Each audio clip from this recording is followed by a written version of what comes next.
5.16 박정희의 군사 쿠데타. 딸 박근혜는 돌아가신 아버지로서는 그 불가피하게 최선의 선택을 하신 것이 아닌가. 이라고 말했다. 우리 아빠 나빠요. 할 수는 없겠지만 대한민국 정치인이니 논란이 되고 있어서 모셨다. 박근혜의 입 신조어 대변인격을 만들어낸 인양반 이정현 최고위원. 그는 누구인가? 지난 총선에서 지역구도를 타파하겠다고 나선 아름다운 도전의 주인공이다. 이번에 새누리당 지명직 최고위원 됐다. 박근혜는 나의 운명이라고 외치는 중신 이정현. 완전 친박이다. 사당화 논란, 복도정치, 경선룰, 내홍, 경주장학회 등으로 새누리당이 시끄러운 가운데 시끄러워. 새누리당 이정현 최고위원을 모시고 박근혜 후보의 견 한번 들어보자. 네, 그 영원한 박근혜의 입입니다. 박근혜의 대변인. 뭐 다른 분들도 있는 것 같은데, 뭐 조윤선 대변인도 있고 뭐 이런 것 같은데, 저희는 이정현 대변인이 박근혜의 대변인, 뭐 영원한 대변인 같다는 생각이 좀 들었습니다. 이정현 최고위원이 함께 자리했습니다. 안녕하십니까? 안녕하십니까? 네. 월급도 없이 최고위원 돼서 박근혜 위원장, 지금 후보죠. 박근혜 후보의 더 대변인보다도 지금 더 열심히 뛰고 계시는데, 대변해주기 위해서요. 자, 이번에 그 5.16 발언 있잖아요. 제가 볼 때 이제 사적으로는 우리가 이해할 만하죠. 아버지를 욕되게 할 수는 없는 거니까. 그렇지만 5.16 군사 쿠데타는 이제 국민의 어떤 동의하에 딱 결정된 문구 아니겠습니까? 여기에 대해서 어떻게 생각하시는지요? 그래서 저는 지금 그런 역사 논쟁에 이렇게 정치권 매달려야 되는 건가 하는 것에 대해서 좀 다른 생각을 가지고 있습니다. 61년도니까 우리 식으로 하자면 52년 전, 그리고 당사자는 33년 전에 돌아가셨습니다. 그리고 김영삼, 김대중, 노무현, 말하자면 박정희 고 대통령하고 정치적인 대척점에 계셨던 분들이 집권하고 있던 15년 동안, 물론 그 전에도 그랬지만 이 문제들이 수도 없이 다뤄졌었고, 특히 박근혜 위원장이 당 대표 시절에 노무현 정권 시절에는 거의 매일 이 문제를 다뤘습니다. 처음 나온 일이 아닙니다. 마치 처음 나온 것처럼 정치권에서 이렇게 하는데 이유 간단합니다. 박근혜라는 사람이 이제 대선 주자로 나서면서 지난번에 그렇게 많은 얘기를 나눴고 이렇게 했었던 얘기들을 지금 다시 들먹입니다. 무슨 얘기냐면 결국 대선 전략이고 정치적으로 이용하기 위해서 역사를 이렇게 저렇게 재단하고 있다고 하는 그 문제입니다. 그러나 지금 이제 대선을 한 5개월 남겨놓고 정말 어떻게 나라를 이끌어갈 건데, 국가의 미래를 어떤 식으로 견인해 갈 것인가 하는 것에 대해서 이제 얘기들을 나눠야 되는데, 지금 5.16이라고는 역사적인 사건 하나에 이렇게 정치권이 매달려 있다고 하는 것에 대해서, 그리고 이런 논쟁에 빠져 있다고 하는 것에 대해서 저는 그렇게 썩 바람직하지 않다고 생각합니다. 그럼에도 불구하고 박근혜 위원장은 계속 행정체계를 이렇게 바꾸겠다, 보육정책을 이렇게 바꾸겠다, 교육정책을 이렇게 이끌어 가겠다고 계속 국정 운영에 대한 오랜 동안 준비된 비전을 얘기를 하고 있습니다. 네. 그럼에도 불구하고 계속 과거 얘기를 하자고 한다면 글쎄 그분들끼리 하시면 좋겠습니다. 네. 그러니까 좀 미래 얘기를 해야 되고 미래 정책 얘기를 자꾸 해야 되는데, 왜 이미 지금 52살 이하인 분들은 한 번도 경험 못, 52살도 그때 깐난 얘기니까요. 한 60살 넘으신 분들이나 5.16 혁명을 기억할 텐데 그 과거를 가지고 왜 얘기를 하냐, 이런 주장이신데, 자, 어찌됐든 군사 쿠데타에 대해서 따님은 그렇게 박근혜 후보는 얘기할 수 있고, 그 측근들마저 군사 쿠데타가 아니라고 이야기를 하는 분들이, 혁명이라고 얘기하는 분들이 한두 분 거드는 분들이 있습니다. 여기에 대해서 국민이 그 측근들에 대해서 참 한심하다 이렇게 말하는 평론가도 여기 캐도남마에도 많이 있고, 그런데 이 부분에 대해서는 어떻게 생각하세요? 있습니다. 그렇게 하는 비판 맞습니다. 네. 그런데 5.16 그 자체의 행태, 말하자면 군인들이 나와서 진행되고 있는 정권, 진행되고 있는 국정을 중단시키고 새로운 체제를 말하자면 수립한 그 자체가 쿠데타입니다. 그걸 누가 부인합니까? 그 행태 자체가 쿠데타입니다. 문제는 어떻게 평가하느냐고 물었고 그 부분에 대해서 박근혜 위원장과 박근혜 위원장뿐만 아니고 많은 국민들은 측근뿐만 아닙니다. 굉장히 많은 국민들은 말하자면 그 평가에 대해서 다른 얘기를 한다는 그 말입니다. 네. 시대적인 과제가 있듯이 매 시대마다 우리가 건국을 했어야 될, 그 앞전에서는 독립을 했어야 될 시대적 과제가 있고 배고픔을 해결해야 될 과제가 있고 민주화를 해결해야 될 시대적 과제가 있듯이 시대적 상황도 있습니다. 이를테면 지금은 대한민국이 세계 경제 12대 강국이고 6대 수출국입니다. 어떻게 하면 밥을 적게 먹을까? 어떻게 하면 살을 뺄까가 고민인 그런 현 시점의 잣대로 바로 5.16이 일어나던 그 시절의 시대 상황을 돌아가 보면 기하선상, 다시 말하면 봄철이 되면 식량이 떨어져서 굶어 죽는 사람이 나오고 그리고 6명, 7명 난 애들 중에 9살짜리, 12살짜리 딸들을 둘째 딸, 셋째 딸, 넷째 딸을 알지도 못하는 집에 식모로 보내야 되는 그래서 일단 입에 풀칠이라도 해야 되는 그런 시절이 우리도 있었습니다. 그러나 있었죠. 그런 기하선상에 있었던 그런 경제, 그렇게 국민들이 배고픔에 시달리던 그 시절에는 국가 지도자가 지금처럼 이렇게 넘쳐나는 풍요의 시대고 똑같은 잣대로 국가를 운영을 해나갈 수 있었습니까? 다르다고 봅니다. 그 시절에는 그러한 기하선상을 극복하는 경제 리더십이 필요했었고 또 실제로 대통령, 제가 이런 표현을 써서 죄송합니다만 대통령 목을 따겠다고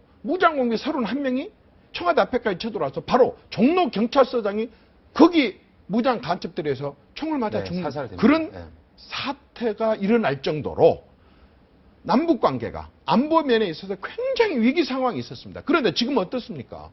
중공이 중국이 되고 소련이 러시아가 되고 동구권이 전부 개방을 하고 냉전 체제가 완전히 해소가 되어 있는 지금 이 시점에 있어서의 안보관을 가지고 그리고 지금 우리의 무기 체제라든가 우리 군의 여러 가지 전략을 가지고 그 당시에 안보 관계를 지금 잣대로 재면 안 된다고 봅니다. 그 시절에는 그런 리더십이 필요했었고 그렇게 해서 불가피했다고 하는 내용이 나왔고 문제는 많은 국민들이 측근뿐만 아니라 많은 국민들이 참 그때 정말 그때 그런 식으로 해서 조국 근대화라 해서 그때 그런 리더들이 정말 나라를 바로 잡고 이렇게 하지 않았다고 한다면 지금 우리가 이디오피아하고 그 당시 우리하고 거의 국민소득이 똑같았던 이디오피아하고 하나도 다를 바가 없다.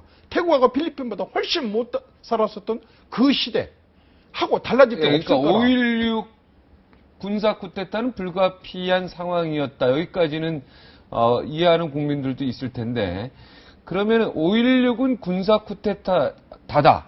쿠데타다. 이 부분은 우리 이정현 최고위원도 인정하는 거죠. 그렇지 않습니까? 그건 맞습니다. 그건 군인들이 맞죠. 군사 쿠데타는 많은데 그 논쟁이 그때는 그렇게 최선의 선택이었고 결국 그러니까 경제 부흥을 일으킨 대통령이 됐다. 이런 저는 얘기죠. 그 논쟁이 구분이 돼야 된다고 생각을 합니다. 구분돼야 된다. 구분돼야 된다고 생각합니다. 용어 정리하고 그 자체는 쿠데타지만 그러나 그 쿠데타로 해서 많은 혁명적인 변화가 일어났고 오늘날 많은 국민들이 그 덕으로 많은 국민들의 풍요를 놓고 누리고 살 수 있는 이런 세상이 됐기 때문에 불가피하다는 표현을 그러니까 썼을 박정희 겁니다. 대통령에 대한 평가하고 박정희 대통령의 군사 쿠데타에 대한 정의하고 이거는 구분돼야 된다 이런 얘기시죠. 그죠? 네, 군사 쿠데타는 맞고. 네, 알겠습니다. 자, 이한구 원내대표의 사퇴 번복. 박근혜 그 복도에서 한마디 한 거. 정돈 의원에 대해서 부결된 거에 대해서 한마디 한 거. 이걸 아주 복도 정치다. 사당화다. 이런 대화가 하잖아요. 자, 여기에 대해서도 또 한 말씀 하시죠. 어쨌든 지지율이 앞서가다 보니까 별의별 말들을 다 합니다. 사당화했다면 애초부터 의원들을 닥달을 해서 부결을 안 시켜야지 맞죠. 자유투표, 크로스보팅을 막겠습니다. 그렇게 해서 그런 결과가 나왔거든요. 그리고 지금 새누리당이 대선을 코앞에 두고 정말 대한민국을 부정하는 사람들과 손을 잡고 있는 그런 집단에게 정권을 내줄 수 없다라고 하는 분명한 인식을 갖고 정권을 재창출해야 되겠다고 하는 강한 의지를 갖고 있는 당이 누구 좋아라고 지리멸렬하게 놔둡니까? 당을. 누구 좋아라고 오합지졸로 당을 놔둡니까? 새누리당은 새누리당 방식대로 대선에 임하기 위해서 화합하고 단합을 하고 그리고 하나로 뭉쳐서 그렇게 가는 것입니다. 복도에서 얘기했다고 하는데요. 복도에서 얘기만 했습니까? 엊그저께 편집인 그 간담회에서 1시간 반 동안 모든 정치 부장들이 정말 가지고 온 사전에 짜지 않은 모든 질문을 1시간 반 동안 했습니다. 그게 복도 정치입니까? 그건 완전히 실내에서 정치부장들을 상대로 1시간 반 동안 짜지 않은 질문에 대해서 있는 대로 성의껏 다 답변했고 거기서 5.16 발언도 나왔었습니다. 네. 그리고 이제 대선 출마를 하는 날도 기자들하고 한 10분 정도 기자들이 기대를 했었었는데 무려 30분 동안 물어볼 거 다 물어봐라 라고 해서 답변했습니다. 무슨 얘기냐면 박근혜라고 하는 사람은 나설 때 나서고 나서지 않을 때 나서지 않은 것을 구분할 줄 아는 분별력 있는 그런 리더십을 보이더라고요. 말해야 할 때 하고 말하지 않아야 될 때 안 하는 절제력을 가진 그런 지도자더라고요. 그렇지 않고 하고 싶은 말 하고 싶지 않은 말 있는 대로 다 쏟아놓고 간디마다 나설 때 안 나설 때 다 나선 정치 지도자들 그분은 그분들대로 그런 행태로 해서 평가를 받고 박근혜라는 사람은 박근혜 방식으로 해서 평가를 받는데 지금 그걸 사당화다 이렇게 얘기를 하는 사람들은 비판을 위한 비판이라고 생각을 합니다. 네. 사당화라고 얘기를 하려고 했다고 한다면은 작년에 새누리당이 완전히 위기 상황에 처해서 정말로 이 지푸라기라도 잡고 싶은 심정일 때 네. 이거 박근혜한테 맡기면 사당화가 된다. 네. 그래서 박근혜한테 맡기면 안 된다. 그 방식대로 하면 안 된다. 이렇게 했었어야 됩니다. 그런데 네. 그때는 어떻게 했습니까? 자진해서 정권을 다 맡겨가지고 한 번만 당을 살려달라고 했고 그 당을 살리는 동안에 그 지구당에 막 유세하고 다니면서 하루에 2시간 잠을 자고 손이 퉁퉁 붓도록 목이 붓도록 이렇게 다닐 때는 아무도 사당하는 얘기 안 했었습니다. 네, 그런데 맞죠. 지금 와가지고 이제 다 살려놓고 이렇게 하니까 몇몇 사람들 자기 옆에 지구당 하나 당선도 못 시키는 그런 사람들이 입만 열면 사당하라고 공격을 하고 비난을 하는데 동의할 수 없습니다. 네. 오합지졸인 당을 이렇게 정리해 놓은 거 이걸 가지고 사당하라 해서는 안 된다. 동의하지 않습니다. 네. 가슴 아픈 이야기가 있었어요. YS가요. 7푼이라 그랬습니다. 이거 내가 볼 때 이거 혹시 박근혜 후보가 이거 얘기 들었을 거 아닙니까? 어찌됐든 신문이든 뭘 보면서 그저 충격받았을 것 같은데 반응이 어땠습니까? 나 너무 궁금한데요. 그게 어디 지금이 처음 하는 일입니까? 그분께서 늘상 하시는 말씀이시고 네. 특히 박근혜 위원장은 인터넷이나 언론을 매일 굉장히 깊이 접하십니다. 그렇기 때문에 따로 보고도 마도 할 것도 없이 그런 내용들은 다 알고 네. 계시고 기분이 안 좋으셨을 것 같아요. 뭐 기분이 안 좋습니까? 그분이 그렇게 말씀하시는 게 한두 번이 아니시고 그러시는데 근데 저희들도 뭐 또 그렇게 보는 사람도 있고 또 그렇게 보지 않는 사람들도 있고 그러니까 뭐 그러려니 해야죠. 네. 나의 운명이라 그랬습니다. 박근혜 후보는 박근혜 위원장 나의 운명. 아니 그 나의 운명은 부인한테 쓰는 용어 아닙니까? 부인이 사모님이 좀 서운해하실 것 같은데 어떻습니까? 사실 나의 운명이란 말은 제가 직접적으로 써본 적은 없습니다. 기자들이 사람들이 쓴 거죠? 기자들이. 기자분들이 그런 식으로 쓰고 이렇게 하는데요. 네. 저는 호남 출신입니다. 새누리당에 들어간 지 28년 됐고 네. 호남에서 17년 동안 3번 출마를 했고 한 번 출마해서 720표를 얻고 정말 피눈물 나게 이날 이때까지 살아왔습니다. 그러나 제가 정치하면서 꼭 해보고 싶은 거 있었습니다. 정말 당당해보고 싶었습니다. 정말 떳떳해보고 싶었습니다. 떳떳한 정치, 당당한 정치. 그래서 누구하고 토론해도 우리 새누리당이 이렇게 하기 때문에 네가 잘못했다 이렇게 얘기할 수 있는 정치를 하고 싶었습니다. 그런데 저는 사실 호남 출신으로서 초, 중, 고등학교 동창들이 대부분이 다 고향 사람들이에요. 네, 호남 사람. 그 전에 술 한잔 먹고 정치 얘기를 하면 끝에 가서 제가 이겨본 적이 없었습니다. 네. 그런데 저는 박근혜라는 사람이 당 대표를 맡고 당을 이끌어가면서부터 네. 솔직히 표현해서 민노당 사람들하고 토론에서도 져본 적이 없습니다. 네. 그 이전엔 저는 졌는데. 집에 갈 때 차가 없어서 버스를 타고 다니는데 일거리로 새누리당이라고 그 당시는 한나라당이다. 한나라당이라고 써진 봉투를 가지고 가는데 솔직히 표현하자면 한나라당에 써진 글씨가 몸 안쪽으로 잘 숨겨졌는지 점검하는 게 제 습관이 됐었습니다. 야, 부끄러웠습니다. 그런데 가슴 아프네. 제가 박근혜라는 사람을 가까이서 정치하는 걸 지켜보면서 제가 파란 잠바를 입고 한나라당으로서는 파란 잠바를 입고 서울 시내로 활보를 해도 하나도 부끄럽지 않았었습니다. 저는 이렇게 당당하고 떳떳한 정치 이렇게 할 수 있었다는 게 행복이었고 이러한 정치가 나만이 아니라 국민들이 함께 같이 누릴 수 있는 그런 한번 시절이 돼봤으면 좋겠다는 생각을 갖고 있습니다. 네. 안철수 씨 책 내놨던데, 안철수의 생각. 예, 철수의 생각인데. 혹시 이거 뭐 좀 대충 관심 있게 보면서 어떤 느낌 드셨습니까? 저는 안철수 교수님이 참 좋습니다. 아, 어떤 느낌이 드냐면요.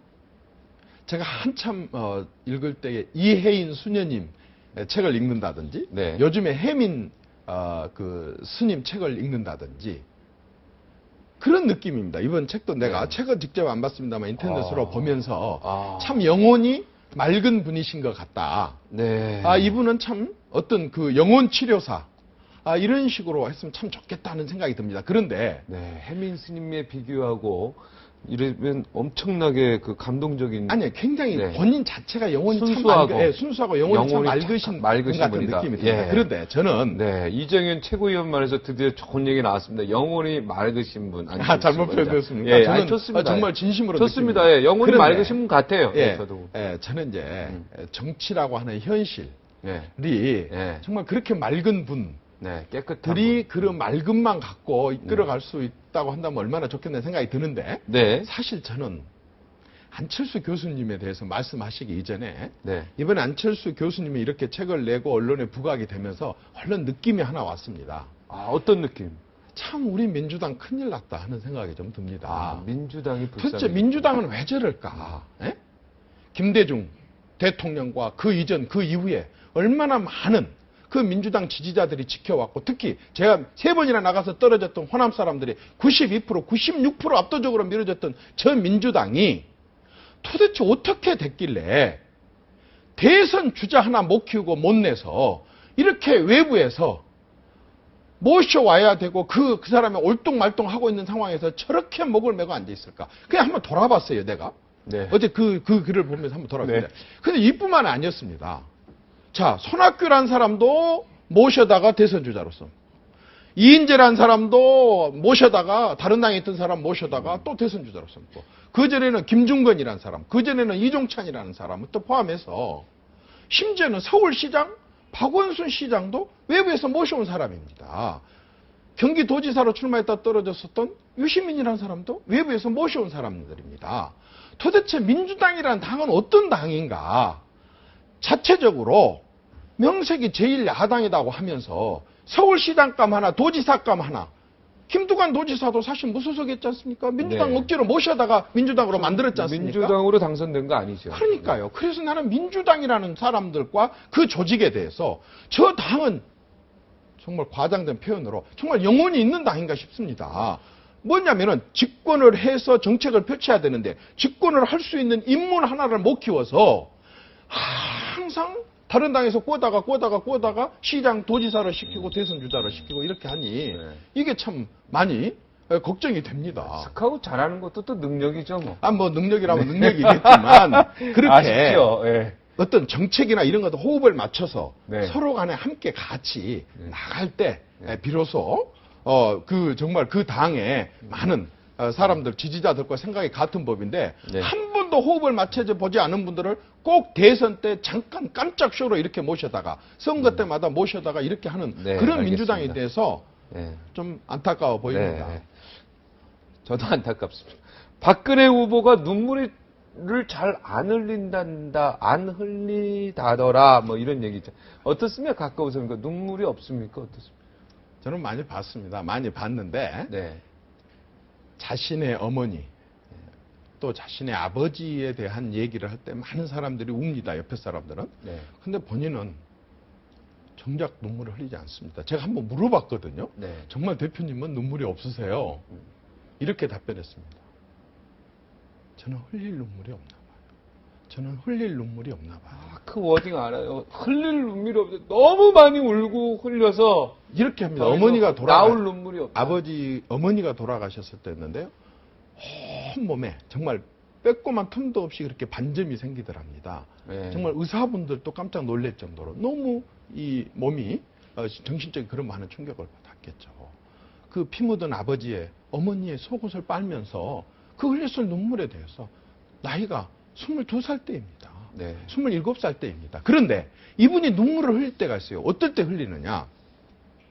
천안함 그 사고가 났을 때 그때에 가서 46명의 희생자 가족들을 일일이 부둥켜 안고 하다가 어느 한 할머니가 너무 목 놓아 오니까 그때 그렇게 어깨를 들썩이면서 우는 걸 저는 정말 처음 봤었습니다. 또 하버드 대학교를 갔을 때 하버드 대학교 안에 있는 교회가 있는데요. 왼쪽 벽면에 한국전에 참전했다 돌아가신 하버드생들의 그 이름을 큰 동판으로 새겨놓은 거 있습니다. 네. 그 설명을 들 때게 예, 그때게 혼자 나와가지고 그 십자가 앞에 가서 눈물을 닦더라고요. 네, 여린 국가와 국민을 생각 그런 부분은 분명히 있다. 그리고 그 여린 마음은 영원히 있다.